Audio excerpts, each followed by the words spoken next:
o acervo dos batistas regulares, que nós usamos em todo o Brasil para manter a nossa história. Muito obrigado.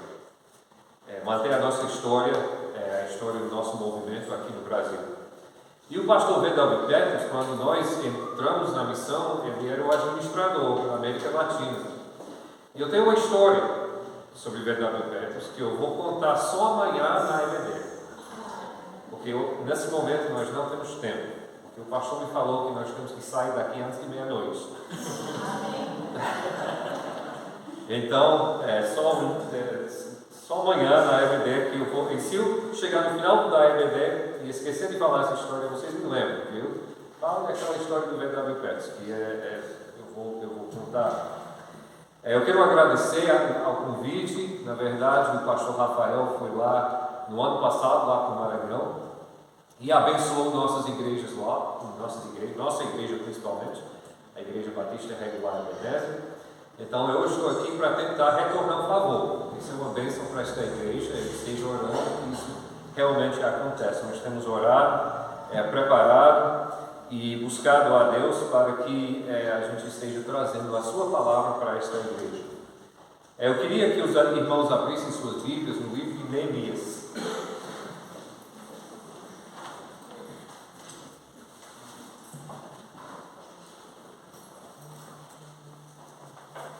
Livro de Neemias, capítulo 1. E nós vamos ler o capítulo todo, são 11 versículos. Peço que os irmãos acompanhem comigo enquanto eu leio. Neemias 1, começando em versículo 1 até versículo 11.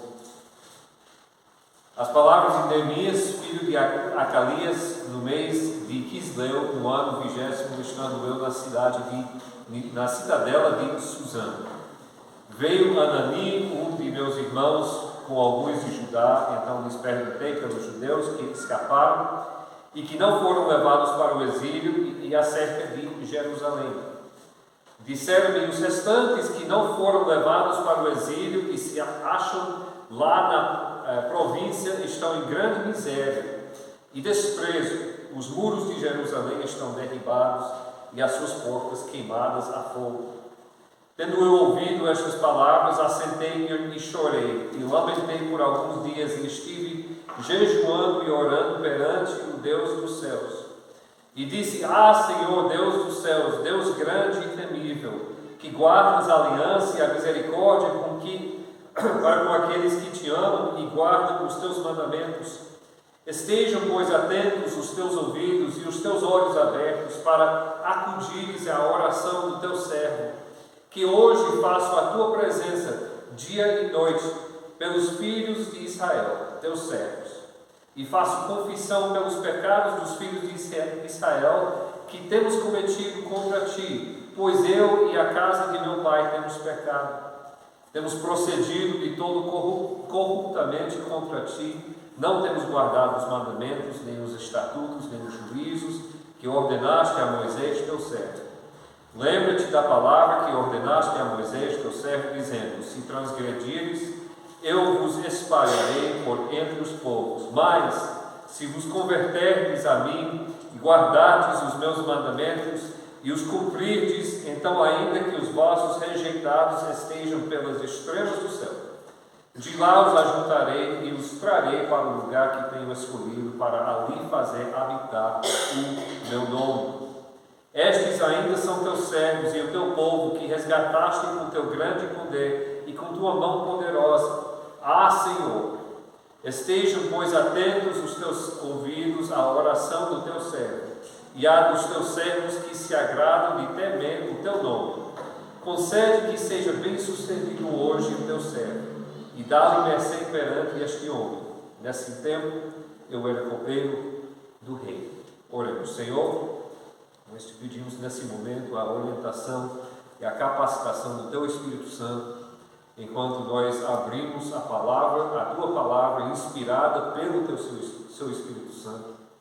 Nós te pedimos que este mesmo Espírito que habita em nós abra os nossos corações, abra o nosso entendimento, ilumine as nossas mentes e depois nos fortaleça para obedecer aquilo que nós vamos ouvir hoje. É isso que pedimos e agradecemos em nome do Teu Filho amado, Jesus Cristo. Amém. Irmãos, o assunto da igreja local é um assunto que é muito próximo ao meu coração como pastor. Eu sou pastor da Igreja Batista Regular Ebenezer, é uma igreja que nós fundamos em 2012, né? Então faz a matemática, são 13 anos de existência. Um dia veremos 46, pela graça de Deus.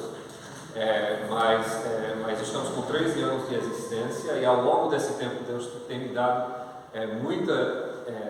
muitas experiências e me ensinado muitas lições. E Ele me deu um privilégio que eu acho que poucos pastores tiveram, que eu pastoreei a igreja e depois eu saí da igreja sem intenção de voltar. Deus nos deu outro ministério que nós vamos falar um pouco a respeito amanhã na EBD. Mas aí eu estive contente nesse outro ministério. Aí de repente a situação da Ebenezer mudou e a Ebenezer nos chamou de volta. E então, durante esse tempo que eu fiquei fora da igreja, muitas vezes eu pensava para mim, puxa, se eu tivesse que fazer diferente, eu faria diferente. Mas eu nunca vou. Eu estou contente nesse trabalho do acampamento, eu nunca vou. Mas ao longo dos anos que eu fiquei nesse inteirinho, eu pensava assim, poxa, eu teria feito diferente, eu teria feito diferente. E de repente Deus nos colocou de volta na igreja e é como se Deus estivesse dizendo para mim, agora você tem sua chance, né, para fazer diferente do que você fez na primeira vez. Então eu tenho essa oportunidade, eu tenho agradecido a Deus e levado isso muito a sério. E o que eu vou trazer para os irmãos hoje é um resumo, porque eu passei vários meses nesse texto na nossa igreja, mas os pontos principais da primeira série que eu trouxe para a igreja Ebenezer depois que eu voltei. E era justamente sobre a igreja local.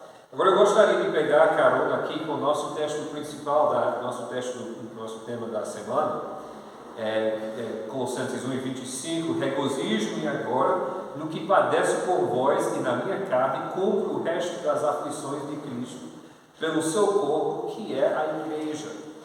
E aqui nós vemos o coração do apóstolo Paulo, uma pessoa que ama a igreja.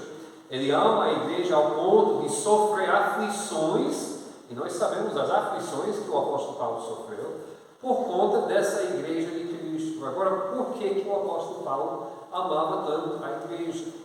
Porque o apóstolo Paulo ama Jesus Cristo e Cristo ama a igreja. Tem outro texto que eu quero chamar a sua atenção, um texto bem conhecido, geralmente usado em nossas conferências de família, quando nós vamos aconselhar os homens, né? Vós, maridos, amai vossa mulher, como também Cristo amou a igreja e a si mesmo se entregou por ela. E nas nossas conferências de família nós falamos para os homens, você deve amar a sua esposa como Cristo amou a igreja, você deve estar pronto para dar sua vida para a sua esposa. Isso me lembra do homem que falou para sua esposa e disse, querida, eu morreria por você. E a mulher olhou para ele e disse, você fala isso, mas nunca faz. Pensa um pouco. Eu sei que é cedo, mas a gente vai. Mas presta atenção, a gente geralmente focaliza aqui no amor do homem para com a sua mulher. Mas presta atenção também no amor de Cristo para com a sua igreja. Que Ele amou sua igreja suficientemente para dar a sua vida e que o seu amor para com a igreja, aliás, o amor de um homem para a sua mulher é um reflexo do amor de Jesus Cristo com a sua igreja. E o que o homem faz? Um homem apaixonado pela sua esposa. O que ele faz pela sua esposa? Ele faz pelo menos 3 coisas. Um homem crente, um homem temente a Deus, faz pelo menos 3 coisas com a sua esposa. Ele ora pela sua esposa, ele defende a sua esposa, defende a honra, defende fisicamente a sua esposa, e ele se alegra na presença da sua esposa. E esses 3 aspectos do amor que o homem tem para a sua esposa, que Cristo tem para a sua igreja, nós vamos traçar uma linha e dizer o seguinte: se Cristo ama a sua igreja dessa forma, então também nós devemos amar a nossa igreja desta forma. Nós devemos orar pela nossa igreja. Nós devemos defender a nossa igreja. E nós devemos nos alegrar com a presença da nossa igreja. Então nós temos 3 momentos em que nós vamos abrir a palavra de Deus, abrir o livro de Neemias, e nós vamos ver na história de Neemias 3 instantes em que ele demonstra essas atitudes. Ele vai demonstrando amor, ele vai demonstrando seu amor, orando, defendendo e se alegrando na presença. Mas a gente precisa responder mais uma pergunta aqui. Os irmãos vão me perdoar que eu vou passar uns 10 minutos aqui colocando um alicerce teológico, certo? Estou olhando aqui o relógio. Porque a gente precisa responder a pergunta: por que Neemias? Nós estamos falando da igreja local e Neemias se encontra no Antigo Testamento, antes que existisse igreja local. Então eu quero fazer com vocês uma pequena jornada teológica para justificar a minha história do livro de Neemias. Agora, com a minha igreja, eu tive mais tempo para fazer isso. Eu tenho só hoje à noite. Então, nós vamos correr através da Bíblia para traçar essa linha para justificar a escolha de Neemias aqui. Quero que vocês voltem comigo. Aí vocês podem abrir se quiserem, mas eu quero que vocês voltem comigo para pensar exatamente o que era o Jardim de Éden, ok? Gostaria que pensasse um pouco sobre o Jardim de Éden. O Jardim de Éden é o lugar perfeito, é o lugar onde Deus está presente com Adão e Eva. Interessante que poucas pessoas entendem, mas se você ler o texto, nós entendemos que alguns textos nós entendemos que o Jardim de Éden também ficava numa montanha. 2 indicações. Primeiro, tem 4 rios que descem. Então, quando o rio nasce num lugar e depois cresce, é porque o lugar está alto, né? E como se isso não fosse suficiente, no livro de Ezequiel, quando Deus está profetizando, Ezequiel está profetizando e contra Lúcifer, contra Satanás, e ele descreve a presença de Satanás no Jardim de Éden, e ele disse: você estava na montanha de Deus. Então, o Jardim de Éden ficava numa montanha. É claro. Isso é importante. Outra coisa, então, nós sabemos que eles curtiram, é como se fosse um lugar onde terra e céu se encontram. Jardim de Éden, um monte, quer dizer, uma montanha onde céu e terra se encontram, e a presença de Deus está ali de uma forma especial, e Deus anda com Adão e Eva no jardim, em plena comunhão. Agora nós sabemos que isso durou pouco tempo, e Adão e Eva pecaram, e essa comunhão foi quebrada, e Adão e Eva saem do jardim. E a próxima cena que nós temos nessa história é uma coisa que muitas vezes é ignorada, eu acho que muito mal entendido, porque nós temos Caim e Abel.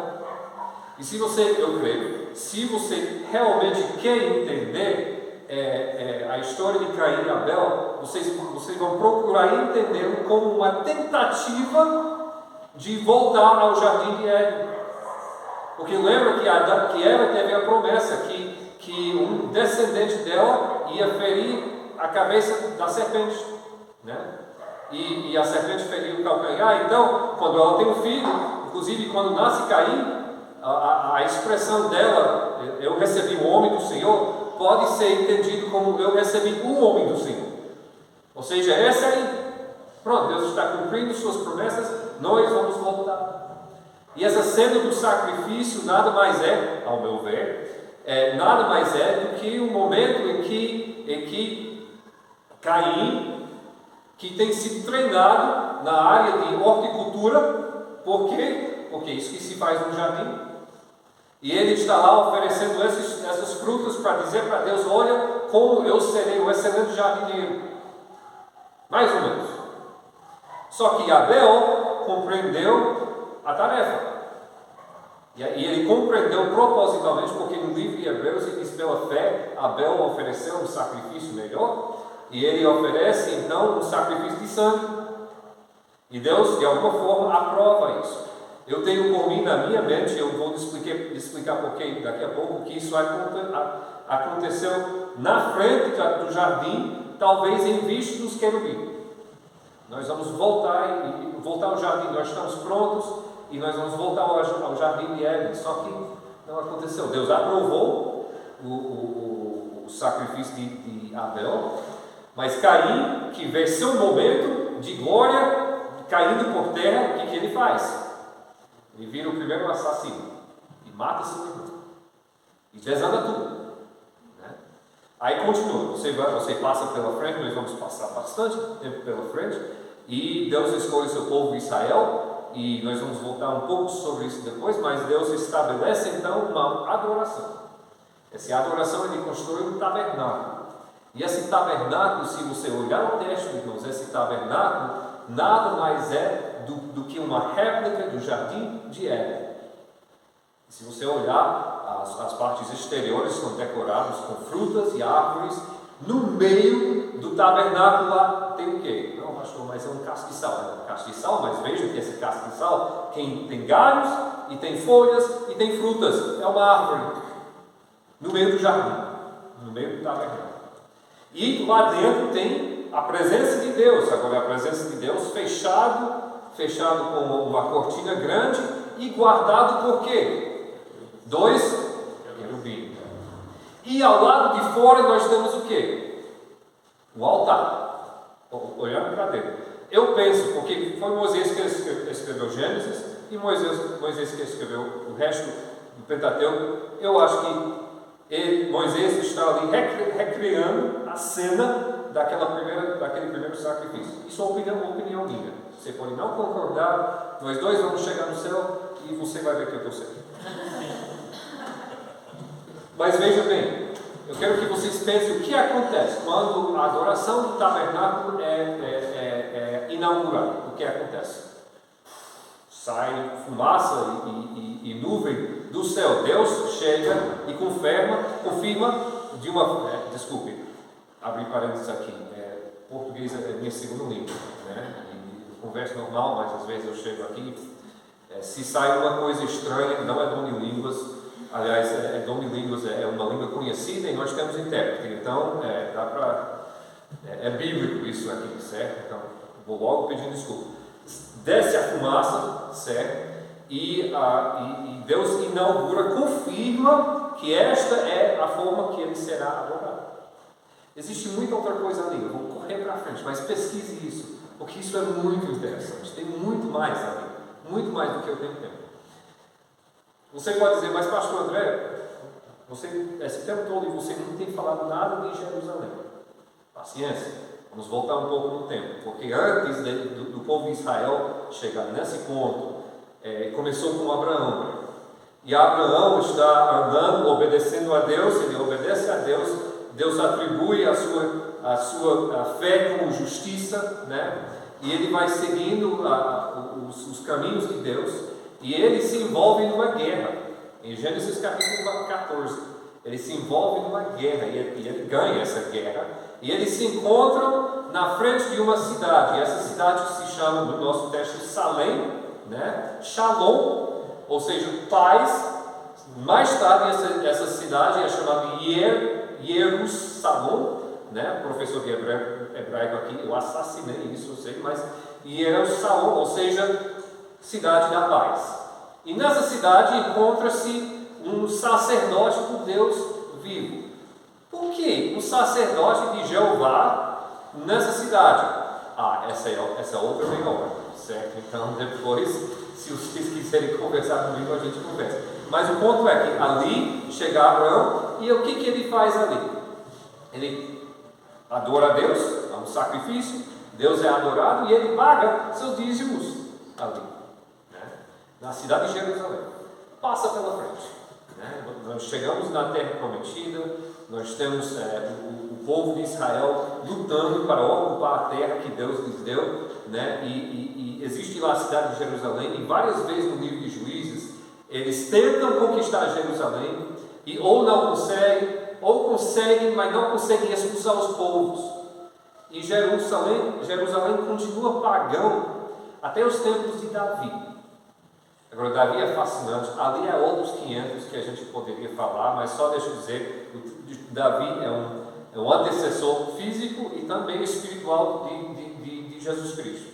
Ele é a palavra usada para ele é ungido, que é Messias, né? Que é Cristo no grego. Então, ele chega. E o que Davi faz? Isso é espetacular.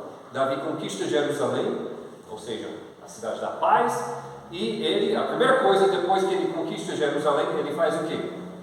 Ele pega a Arca da Aliança, que tem um trecho dos Salmos que deixa a gente entender que a Arca da Aliança tinha até sido perdido, não era fácil de encontrar. Se esse trecho dos Salmos é interessante, é interpretado dessa forma. Nós temos a primeira busca da Arca perdida, e não foi Indiana Jones. E Davi pega a Arca e traz para Jerusalém, com grande festa. Aí agora vamos pensar, a Arca da Aliança é a presença de Deus. Então Davi, o ungido, o Messias, ele tem conquistado a paz, a cidade da paz, e ele tem trazido a presença. O que Cristo faz para nós? Ele alcança, Romanos capítulo 5, nós temos paz com Deus através de Jesus Cristo, e o que ele faz? Ele nos dá a sua presença. Isso é Evangelho, nos livros históricos. É fantástico isso.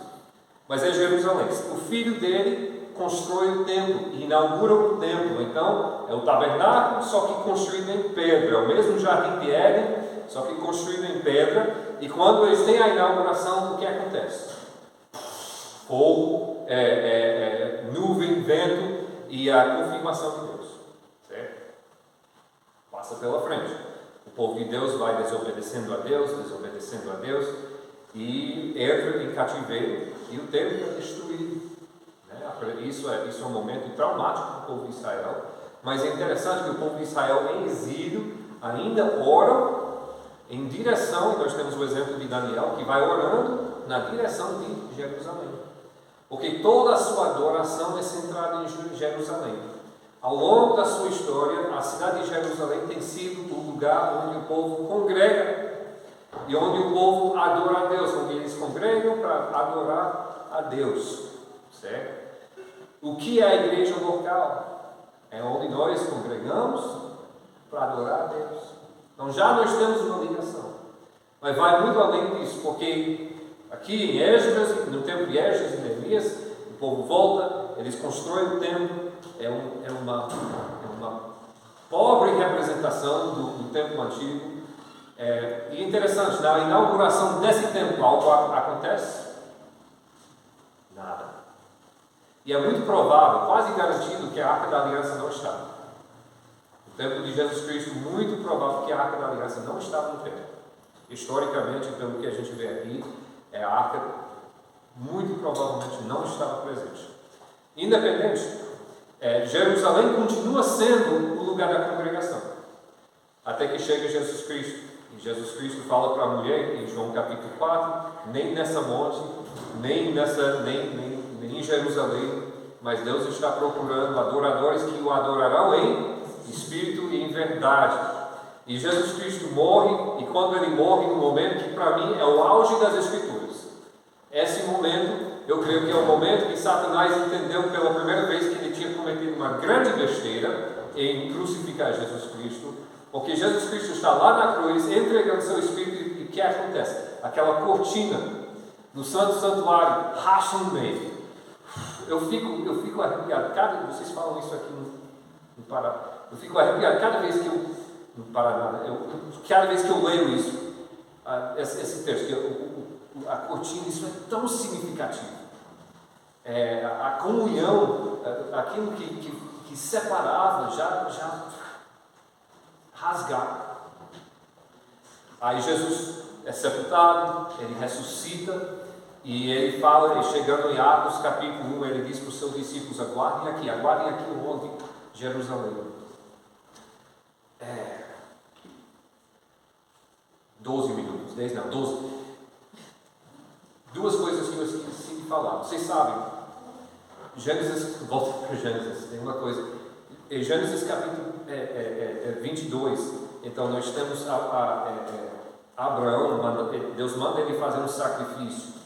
Ele leva Isaac para fazer um sacrifício no Monte Moriá. Vocês sabem onde fica o Monte Moriá? Sabe? Não sabe? Ao lado de fora da cidade de Jerusalém. Passa para frente. Davi é rei de Israel. E Davi peca. A gente não entende muito bem a natureza do pecado de Davi, mas ele peca. Deus julga o povo de Israel pelo pecado de Davi. E Davi clama a Deus para misericórdia. E de repente Davi olha para fora e ele vê o anjo do juízo de Deus sobre a cidade de Jerusalém. E ele corre para uma montanha fora da cidade de Israel, e ali ele cumpre um pedaço de terra, e ele levanta um altar, e ele clama a Deus, e a ira de Deus nesse momento é desviada. Vocês sabem qual montanha foi essa onde ele estava? Moriá, o mesmo lugar. Salomão constrói o templo, então. Onde é que Salomão constrói o templo? Monte Moriá. A cidade de Jerusalém cresce ao redor disso ali, então, engole o monte, então, e quando Jesus, então, é sacrificado, ele é sacrificado não no Monte Moriá, mas em outro monte fora da cidade. E lá nós temos um sacrifício fora da cidade, olhando para o santo santuário, e lá, quando ele morre, aquela cortina abre, e isso remete a Caim e Abel. O sacrifício foi feito, né? A separação foi aniquilada. O sacrifício que não deu certo lá, deu certo aqui, porque era Jesus Cristo. É espetacular isso. Eu amo isso, eu amo como a Bíblia encaixa desse jeito. Pronto, continuando. Atos. Em Jerusalém, Jesus Cristo diz: aguarda aqui, porque o Espírito Santo vai vir.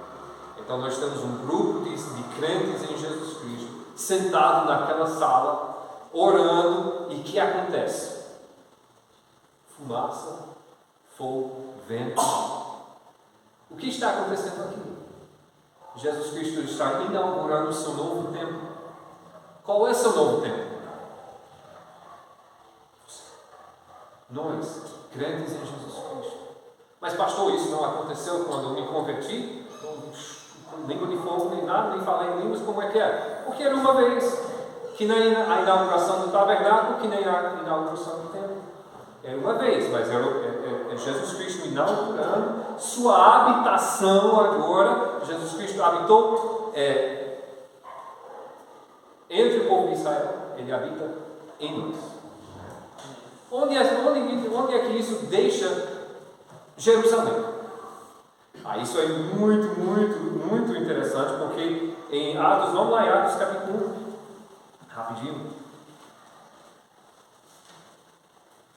Porque até então Jerusalém era o lugar da congregação. Congregação, o nosso irmão Daniel falou, muito bem falado aqui na quarta-feira. Congregação em hebraico é traduzido no Septuaginta em eclesia ou igreja, mesma palavra, certo? O grupo chamado Atos capítulo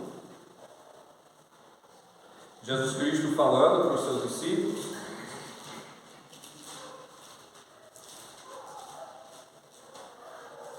E ele diz: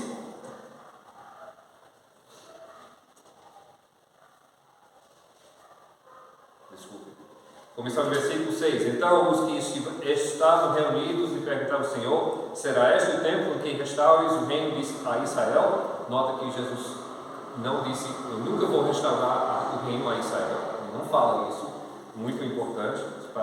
Versículo 7: Respondeu-lhes: não vos compete conhecer o tempo, suas épocas, que o Pai reservou para sua exclusiva autoridade, mas recebereis o poder ao descer sobre vós o Espírito Santo, e sereis minhas testemunhas tanto em Jerusalém como em toda a Judeia, Samaria, até os confins da terra. E essa frase deveria ter mexido muito com os discípulos. E você lembra que eu disse que a vida dos judeus centralizava-se em Jerusalém. Mas agora Jesus Cristo está invertendo essa ordem. Aí vocês vão começar aqui, mas depois vocês todos, que a partir do momento que o Espírito Santo desce, todos vocês serão os santuários, todos vocês serão os templos, e esses templos vão se espalhar para todos. Nós vamos sair daqui de Jerusalém, para a Judeia, para a Samaria, para os confins da terra. E vocês não estão mais centralizados em Jerusalém. Na verdade, partindo de Jerusalém, vocês vão conquistar o mundo. Isso que ele diz. Isso deve ter revolucionado a mente dos discípulos. Nem sei se os discípulos, ao certo, entenderam as implicações disso. Nesse momento, eles chegaram a entender. É claro. Mas então, o que quer dizer isso? Porque Jesus Cristo, quando Ele nos salvou, da mesma forma quando Ele chamou o povo de Israel, Ele nos chamou para viver em comunidade. Então, mesmo que todos nós somos templos, nenhum de nós é solidário. Então, o que acontece? Nós temos a igreja em Jerusalém, depois nós vemos uma igreja se formando em Antioquia, ou Antioquia. E depois nós temos em outras cidades, até chegar em Apocalipse, onde a carta é colocada a 7 igrejas locais. Então Jesus Cristo tem ordenado e depois Ele tem colocado nas epístolas, Ele coloca várias regras e diretrizes para o funcionamento de uma igreja local. Então a igreja local hoje é onde nós fazemos o quê? Onde nós juntamos para adorar o Senhor, para ouvir o Evangelho e para ter comunhão uns com os outros. Ou seja, se você quiser dizer eu vou alcançar o meu Jerusalém, o seu Jerusalém é a igreja local. Existe uma linha que começa em Gênesis e vai direto até no Jardim de Éden, e vai direto até esta igreja local, e ele passa na cidade de Jerusalém. Okay? Então, quando nós voltamos para o livro de Neemias, nós estamos vendo Neemias não apenas construindo os muros de uma cidade, mas ele está restaurando a adoração e a comunhão com Deus e uns com os outros, da congregação, da eclesia de Deus. Então, quando a gente quer nos mergulhar na vontade de Deus para com a sua igreja local, Neemias é um livro excelente para a gente começar. Na verdade, ele fala mais sobre a adoração e funcionamento da congregação do que ele fala sobre a construção física dos muros, né? Então, é por isso que eu escolhi esse texto para o livro para a nossa igreja, e por isso que eu escolhi trazer esse texto aqui. Então, voltando para o livro de Neemias, isso foi a introdução, certo? Meia-noite, né? O senhor falou.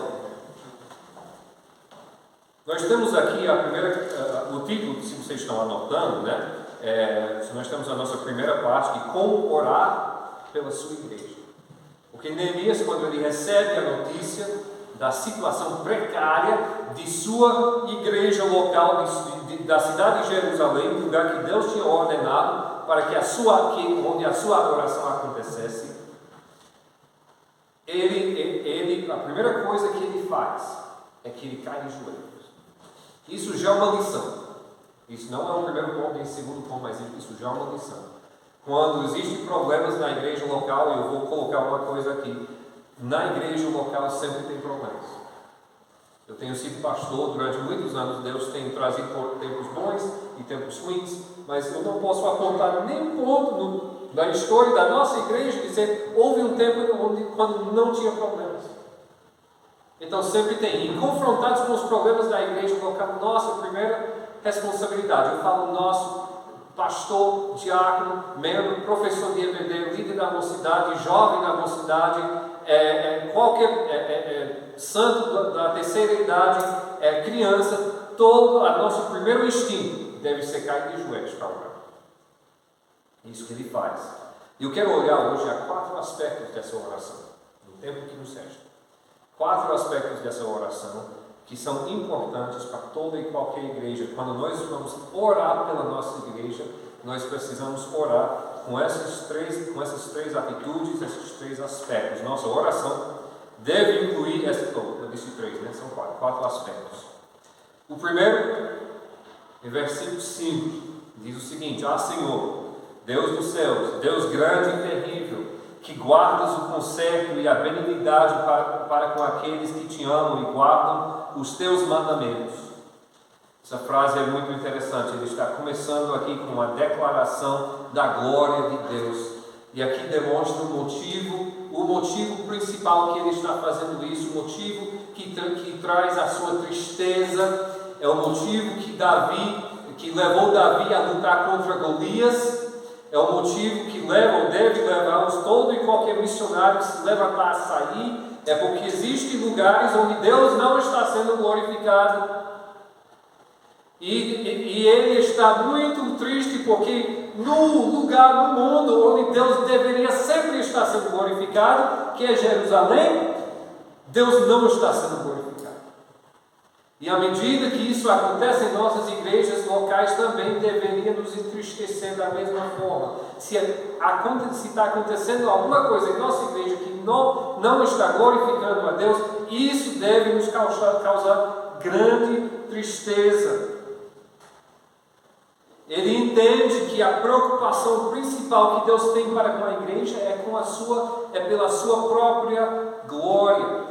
O apóstolo Paulo reflete isso em Efésios 3, 20 e 21. Ora, aquele que é poderoso para fazer tudo muito mais abundantemente, além daquilo que pedimos ou pensamos, segundo o poder que em nós opera, a essa glória na igreja por Jesus Cristo em todas as gerações, para todo o sempre. Amém.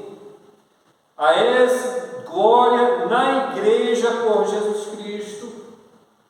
A igreja existe por nenhum outro motivo a não ser glorificar o nome de Jesus Cristo. E quando isso não está acontecendo em qualquer igreja, nós devemos estar muito entristecidos. Neemias compreende que o trabalho que ele vai fazer na igreja não é para a sua própria glória. E isso é importante. Ele não está indo lá para ter uma reputação, para ganhar uma fama, para as pessoas baterem palmas para ele. Ele está indo lá para glorificar a Deus, e o principal para ele é a glória de Deus.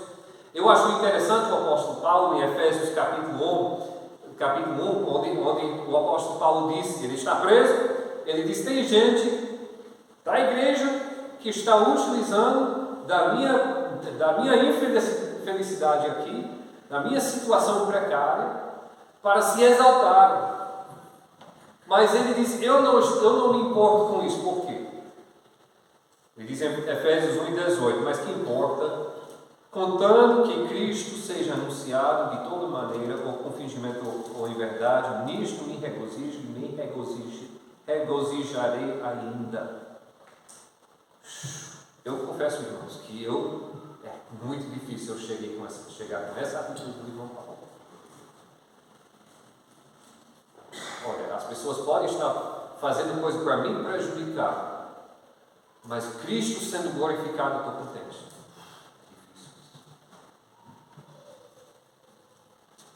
Paulo também escreve em 1 Coríntios capítulo 1, 26 e 30, isso é uma das minhas passagens preferidas do Novo Testamento. Eu imagino as pessoas lendo isso. Porque veja, irmãos, a vossa vocação, que não são muitos os sábios segundo a carne, nem muitos os poderosos, nem muitos os nobres que são chamados. Mas Deus escolheu as coisas loucas desse mundo para confundir as sábias. Deus escolheu as coisas fracas deste mundo para confundir as fortes. E Deus escolheu as coisas vis deste mundo e as desprezíveis e as que não são, para aniquilar as que são, para que nenhuma carne se glorie perante Ele. Mas vós sois dele, em Cristo Jesus, o qual para nós foi feito por Deus sabedoria, justiça e santificação e redenção, para que, como está escrito, aquele que se gloria, glorie-se no Senhor. Você entende o que Paulo está dizendo aí? Olhe para vocês, que ele diz. Ele falando para aquele povo lá. Vocês não são lá essas coisas. Vocês são um bando de ignorantes, pessoas comuns, sem nenhuma nobreza, sem nenhuma educação. Mas isso não importa. Não importa a sua posição, importa que Deus pode pegar essas pessoas e usar para a sua glória. É isso que importa. Então, irmãos, quando oramos pela igreja local, e eu vou presumir que os irmãos estão orando pela sua igreja. Se não, esse é um problema. Vamos resolver esse problema primeiro. Quando oramos, então, a primeira coisa em nossa mente, o propósito disso tudo é que Deus seja glorificado. Não eu, não o pastor, não o diácono, não fulano e tal, nem fulano e tal, mas a igreja. Aliás, mais Deus deve ser glorificado. Primeira coisa, a oração de Neemias revela isso. Segundo aspecto, em versículo, começando em 6b até 7. E faço confissão pelos pecados dos filhos de Israel, que pecamos contra ti. Também eu e a casa de meu pai pecamos. De todo nós corrompemos contra ti e não guardamos os mandamentos, nem os estatutos, nem os juízos que ordenaste a Moisés, teu servo. Quando ele está orando pela igreja, ele não chega e diz, olha, ele começa, né? Confissão dos filhos de Israel. Ele poderia ter parado antes. Aquele povo, os filhos de Israel, uma coisa geral. Mas aí ele usa o verbo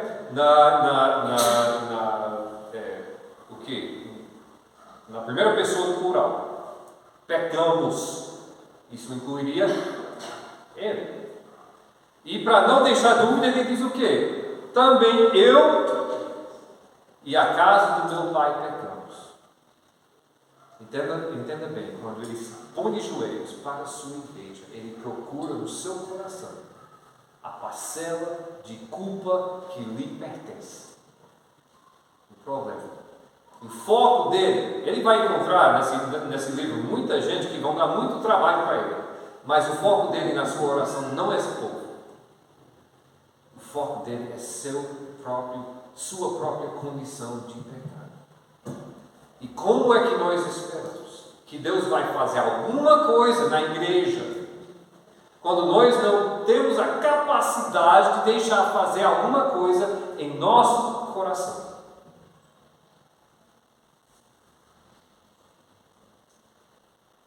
Isso me lembra de um certo homem lá nos Estados Unidos.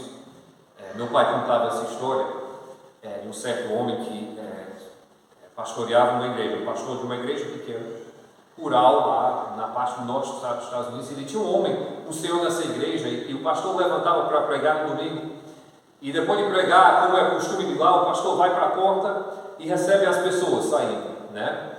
E tinha um senhor na igreja, um senhor já de idade na igreja, que sempre chegava por último na fila, e chegava lá e sempre, ao apertar a mão do pastor, dizia: você acertou neles hoje, pastor. Essa sua mensagem acertou neles.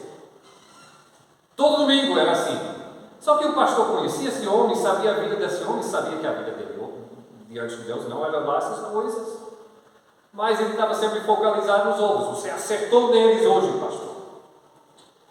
Pois é, um dia, como eu costumo ir lá naquela época, no inverno, eu estou gostando de bater no frio daqui, um refresco, né? Me dá a oportunidade de usar meu casaco ali. No Maranhão temos poucas oportunidades, mas não se compara com o frio de lá, é bravo. E várias vezes no ano é capaz de ter tempestade que fecha a igreja, ou que pouca gente vai, tempestade de neve. Aí aconteceu um determinado domingo, tempestade de neve, e só quem chegou na igreja era o pastor e esse homem. Aí o pastor diz: agora é a minha chance. Descartou o esboço dele e pregou só sobre os pecados desse homem, de início ao fim. Depois de orar, ele desceu para a porta. O homem chegou lá para ele, apertou a mão dele e disse: pastor, se eles estivessem aqui hoje, você teria acertado neles.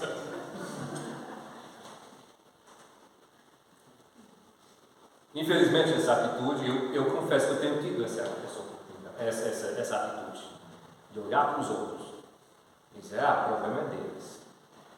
O que a palavra de Deus diz em Mateus capítulo 7, 1 a 5? Não julgueis para que não sejais julgados, porque com o juízo com que julgardes, sereis julgados, e com a medida com que tiverdes medido, vos hão de medir a vós. E por que repararás tu no argueiro que está no olho do teu irmão, e não vês a trave que está no teu olho? Ou como dirás a teu irmão, deixa-me tirar o argueiro do teu olho, estando uma trave no teu? Hipócrita, tira primeiro o trave do teu olho, e então cuidarás de tirar o argueiro do olho do teu irmão. Gálatas 6:1. Irmãos, se alguém for surpreendido em algum pecado, vocês que são espirituais deverão restaurá-lo com mansidão. Cuide-se, porém, cada um, para que também não seja tentado. Irmãos, nas nossas orações pelas nossas igrejas, a gente deve estar olhando principalmente e primeiramente aos nossos corações. Deixar o Espírito Santo tocar em nossos corações. Esse é o ponto. E nós devemos estar fazendo isso toda vez que celebremos a ceia do Senhor. Esse é o ponto da ceia do Senhor. É o momento em que o Espírito Santo chega, bate no ombro e diz: ei, você tem uma coisa que você precisa cuidar. Esse é um dos argumentos mais fortes da gente celebrar a ceia do Senhor todo domingo. E todo domingo a gente está precisando. Então, primeiro aspecto. Uma preocupação com a glória de Deus. Segundo aspecto da oração de Neemias, confissão de pecados. Terceiro aspecto, rapidinho, em versículos 8 a 10, lembra-te, pois, da palavra que ordenaste a Moisés, teu servo, dizendo: vós transgredireis, e eu vos espalharei entre os povos, e vós vos convertereis a mim, e guardareis os meus mandamentos, e os fareis, então, ainda que os vossos rejeitados estejam no cabo do céu, e lá os ajuntarei e os trarei ao lugar que tenho escolhido para ali fazer habitar o meu nome. Estes ainda são os teus servos e o teu povo que resgataste com a tua grande força e com a tua forte mão. Aqui Neemias relembra as promessas que Deus havia feito para com o seu povo. Então, se vocês estão anotando, terceiro aspecto da oração de Neemias, ele lembra as promessas de Deus. Será que Deus tem feito promessas para a sua igreja? Agora a gente está acostumado a pensar, e vamos abrir esse parênteses, um parêntese teológico aqui, a gente está acostumado a fazer uma divisão fixa entre a igreja universal e a igreja local. E a gente pega muitas das promessas de Deus que Ele faz para a igreja, e diz: essas promessas são da igreja universal. E eu creio que a gente faz uma linha muito estreita, assim, uma divisão muito rígido entre os dois, que não é justificado. Porque, irmãos, para ter uma igreja universal forte, a igreja universal é composta de quê? Todas as igrejas locais do mundo inteiro. Então, para ter uma igreja universal, eu falo universal no sentido verdadeiro, não dessa denominação, mas para ter uma igreja universal forte, nós temos que ter igrejas locais fortes. Então, se tem uma promessa que é para a igreja universal, nós devemos apegar para essa promessa para com a nossa igreja. João 14, 16 a 17. Eu pedirei ao Pai, e Ele lhes dará outro conselheiro para estar com vocês para sempre. O Espírito da verdade. O mundo não pode recebê-lo, porque não veio nem o conhece, mas vós o conhecem, pois Ele vive com vós e estará em vós. O Espírito Santo. A promessa do Espírito Santo. A primeira promessa é a presença de Deus. E nós temos essa presença. O Espírito Santo está aqui. O Espírito Santo está aqui. Coríntios que falam: vem Espírito Santo. Ele já está. Você é crente? Ele já está. Porque Ele habita em nós. Presença. Atos 1, nós lemos já, mas 7 e 8. Ele lhes respondeu: não lhes compete saber os tempos ou as datas que o Pai estabeleceu para a sua própria autoridade, mas receberão poder quando o Espírito Santo descer sobre vós, e serão minhas testemunhas em Jerusalém, toda Judeia e Samaria e até aos confins da terra. Poder. Receberão o quê? Poder. Nós não estamos desamparados aqui, nós somos habitados pelo Espírito Santo e isso nos dá um poder nesse mundo. Nós agimos muitas vezes como se fosse, não, nós somos tão fracos, tão pequenos, mas nós servimos um Deus poderoso. Presença, poder, Mateus 16, 18. Eu lhe digo que tu és Pedro, e sobre esta pedra edificarei a minha igreja, e as portas do inferno não poderão vencê-la. Aí o nosso irmão na quarta-feira nos trouxe um pensamento excelente sobre esse texto. Essa igreja não é Roma, não são os descendentes de Pedro, é a igreja de Cristo, composta de quê? Igrejas locais. Então você crê que na Igreja Batista Regular Vitória Deus está operando de alguma forma o seu propósito eterno? E que isso faz parte da Igreja Universal. Vocês têm uma parte, cada uma das nossas igrejas locais tem uma parte íntegra na Igreja Universal. Então Neemias, ele lembra na sua oração as promessas. Isso é um excelente exercício para nós.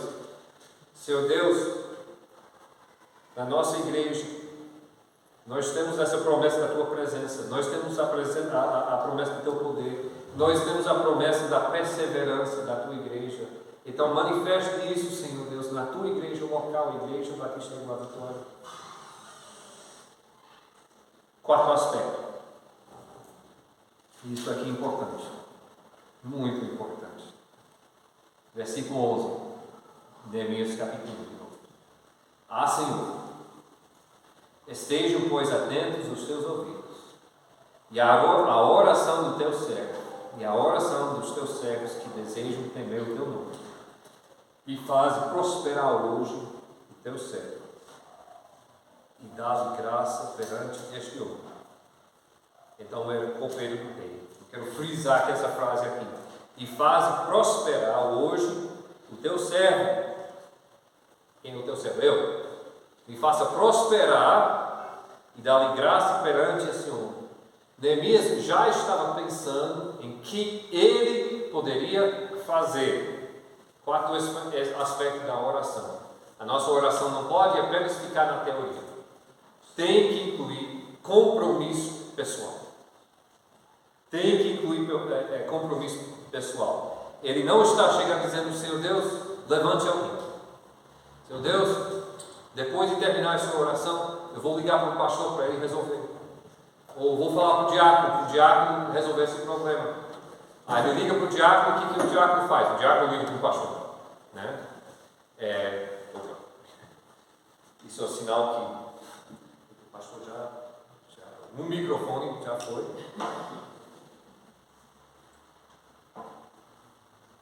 Irmãos, nós estamos terminando. Sei que tem. O que é? Sai mesmo. Lá fora. Então, ele não focalizar em alguém tem que resolver esse problema. A pergunta na sua cabeça era o quê? O que eu posso fazer para resolver o problema? Qual é o meu papel em tudo isso? Eu lembro uma vez, adolescente, na mocidade da minha igreja, eu estava falando com outro pastor, eu estava dizendo ao pastor: a nossa mocidade, a nossa igreja está ruim. A mocidade, está tendo tanta coisa, está acontecendo, rapaz, é ruim. Aí o pastor me perguntou: quantas pessoas tem na sua mocidade? Eu disse: tem mais ou menos 10 pessoas na nossa mocidade. Ele disse: 10 pessoas? Então você é uma parte íntegra dessa mocidade, você é uma parte importante dessa mocidade. Você entende o que ele estava dizendo para mim? Eu captei na hora. O que você está fazendo? O que você está fazendo para reverter essa situação? Interessante que o ministério de Neemias envolveria o quê? A gente vai para frente do livro e a gente vai ver mudança de profissão. Ele tinha um trabalho, né? Ele trabalhava, foi para o governo, era concursado, a vida dele era feita, com todas as garantias. Né? Mudança de profissão. Mudança geográfica, ele teve que se deslocar geograficamente. Custos financeiros. Ele teve, a gente vai ver depois, ou vocês vão ver, não sei se a gente vai, vocês podem ler, ele teve que gastar, tirar dinheiro do seu próprio bolso para fazer esse projeto. Muito, mas muito estresse. Você vê, lê o livro de Neemias e esse homem ficava estressado, agoniado. Muito estresse. Ele podia ter vivido uma vida muito mais confortável onde ele estava. Grandes conflitos. A gente vai ver amanhã, pela manhã, conflitos com inimigos externos, conflitos com inimigos internos. Mas com tudo isso, ele continuou. Por quê? Porque valia a pena, porque está falando da igreja de Cristo, está falando da glória de Deus. Então, para que Deus seja glorificado e para que a igreja seja construída, valeu a pena tudo isso. Minha pergunta é: nós somos dispostos para fazer o que em prol da nossa igreja local? A igreja que Cristo ama, a igreja que existe para glorificar o nome de Cristo. Nós estamos dispostos para fazer o quê? Para Neemias tudo valia a pena, pelo privilégio de servir a igreja e assim glorificar o nome de Deus. Então, irmãos, nós vamos deixar aqui. Primeira pergunta: vocês estão orando pela sua igreja? Não, pastor, está tudo tranquilo. Aí que você precisa orar mesmo. Certo?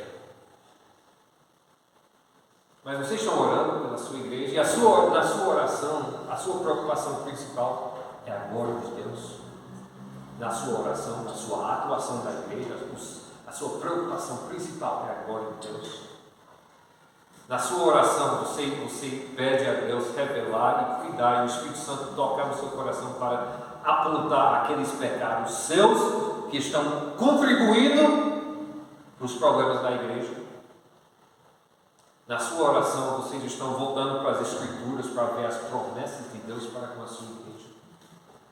E na sua oração, você está expressando a Deus com sinceridade a sua disponibilidade de fazer o que Deus mandar para você servir a igreja, para se envolver da forma que Deus quer para a construção, para o levantamento e a prosperidade espiritual desta igreja.